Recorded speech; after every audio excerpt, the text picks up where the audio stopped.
Hi, my name is Pierre Sauvé. I'm from Canada, but I come from Switzerland on this occasion as I teach at the World Trade Institute at the University of Bern. And I direct an academic cooperation program between the University of Bern and my institute and a number of universities in developing countries, one of which is PUCP here in Lima.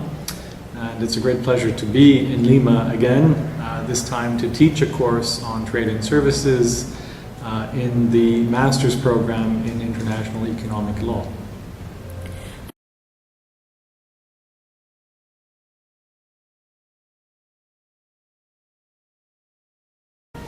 That's a very broad question because there is no such thing as Latin America. There are countries in Latin America that are very different in their political makeup, in their commitment to market economies, in their commitment to market liberalization.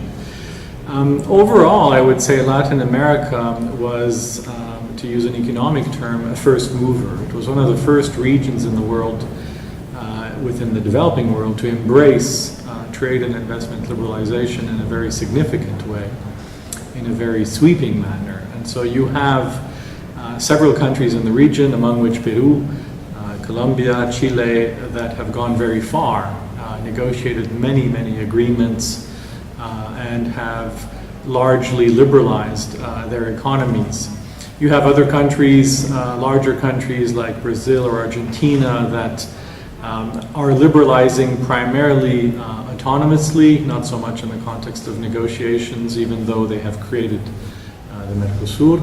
And then you have other countries that are considerably more skeptical, I guess, about the benefits of openness, the Bolivarian economies of Ecuador, Bolivia, Venezuela, where, again, attitudes towards trade and investment liberalization are quite different. So the continent is extremely diverse in the landscape it offers. Peru stands out as one of the most liberal economies in the sub-region.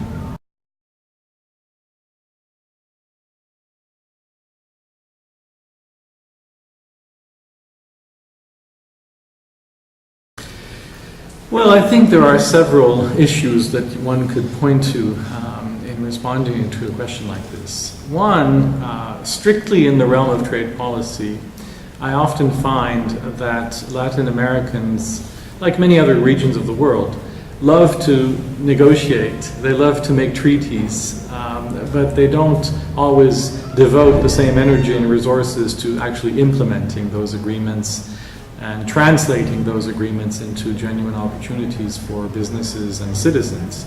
So a challenge in many countries, and this is not a Latin American unique problem, is implementation of the negotiations that have taken place extensively in the sub-region.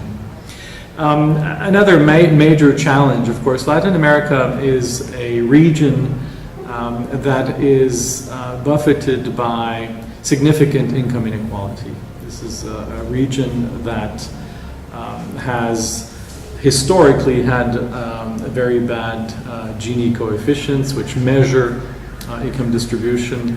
And so a very huge challenge that the region faces is to make economic growth that can be promoted by trade and investment liberalization without a doubt, but to make that process much more inclusive so that people who are at the poorer end of the income distribution are able to see the gains, that the gains from being connected to the world are not concentrated too heavily in the hands of too few people. So again, how do you redistribute the benefits from growth? How do you redistribute the benefits from liberalization?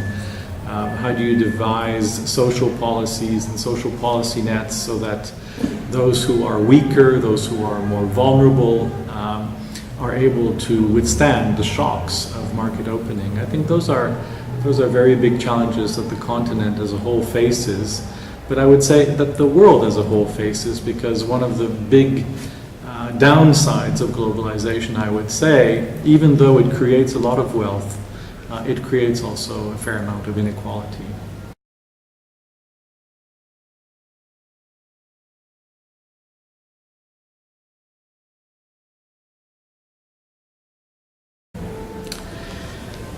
It's a very good question and a very difficult question to answer in one sweep.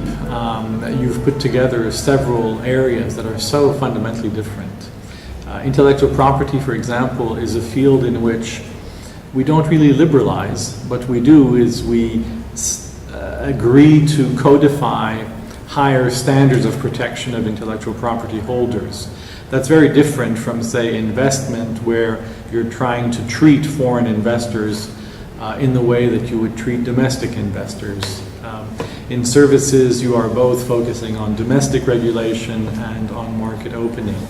So I would say it's difficult overall to to give you a clear answer to a question like that. What I would observe is that the Uruguay round of the WTO, creating the WTO, was a very important moment in international rulemaking, creating legal precedents in a number of fields, old and new, including the ones you cited, elements of investment, trade and services, agricultural trade, intellectual property, that became sort of a global standard for how nations engage in international commerce, the basis upon which they mediate disputes that arise naturally from commercial interaction.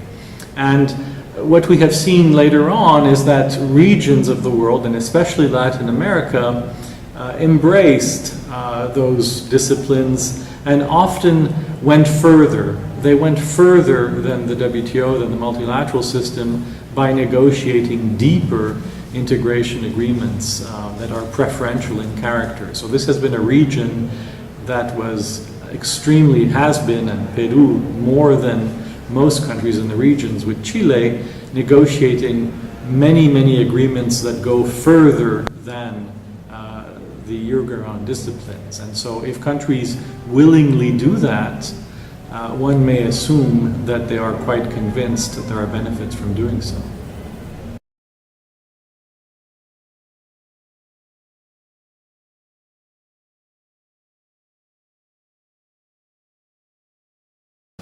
This has been a difficult round. It's a round that has a different name. It's called the Doha Development Agenda, which tends to suggest that a priority of these negotiations is to take into account the needs, the challenges, the constraints, the opportunities for developing countries to derive greater benefits from engagement in world trade.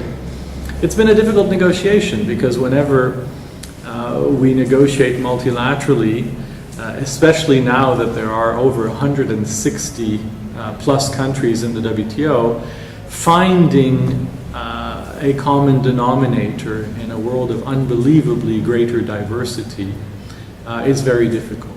And it's also more difficult because the sheer power of the United States and the European Union, the traditional drivers of multilateralism, has declined. It's declined both in absolute terms, but it's especially declined in relative terms because we see now emerging powers, Brazil, China, Russia, South Africa, Indonesia, many other emerging countries, who are now very significant players in multilateral diplomacy, who don't have exactly the same priorities, who have different interests. And I think the trading system globally is in a transition phase, a transition away from what you would call a bipolar world, essentially driven by the transatlantic relationship, to a multipolar world in which centers of economic gravity are much more dispersed. So in any transition of that magnitude, negotiations are going to be a bit difficult to effect. And I would say, unfortunately, this negotiation coincided with a very deep financial crisis that we are having difficulty in getting out of. So world growth has been slow in OECD countries. And as you may imagine, when growth is slow and unemployment is high, as it is in Europe, in America, in many parts of the world, the appetite for liberalization, for opening your doors to foreign products, to foreign workers and so on, that appetite is necessarily reduced.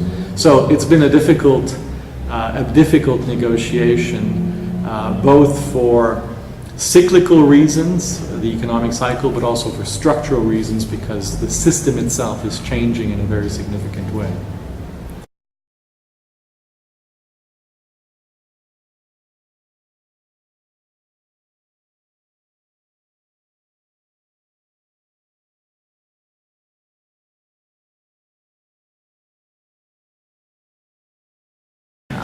Regional agreements are not necessarily instruments of protection. They usually go further than multilateral agreements. So they are usually even more aggressive, I would say, in the pursuit of market opening objectives.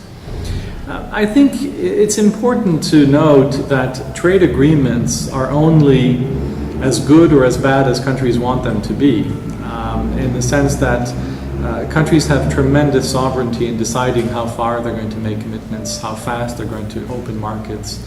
There are all sorts of safety valves, exceptions, derogations, and so on. So the system is designed, the very architecture of trade diplomacy and trade rulemaking is to allow basically countries to embrace the process of market opening in a progressive, orderly manner.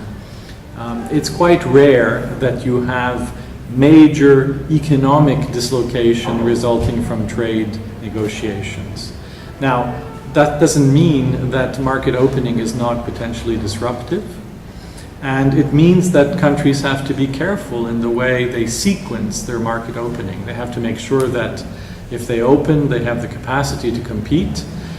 If indeed they suffer some dislocation, they have means, social programs, social safety nets, retraining opportunities available to deal with the vulnerable segments of society. And so what it means basically is that when countries approach trade liberalization, they should have a clear sense of where the country's overall economic policy is heading and how trade fits into the bigger picture of a country's development destiny, I would say. There's no obligation to make deep commitments in trade. There are opportunities also to export more, to engage with the world more, to seek to attract more investment from the rest of the world. And that, of course, brings a number of benefits. So countries have to be just very careful. They have to do their homework well.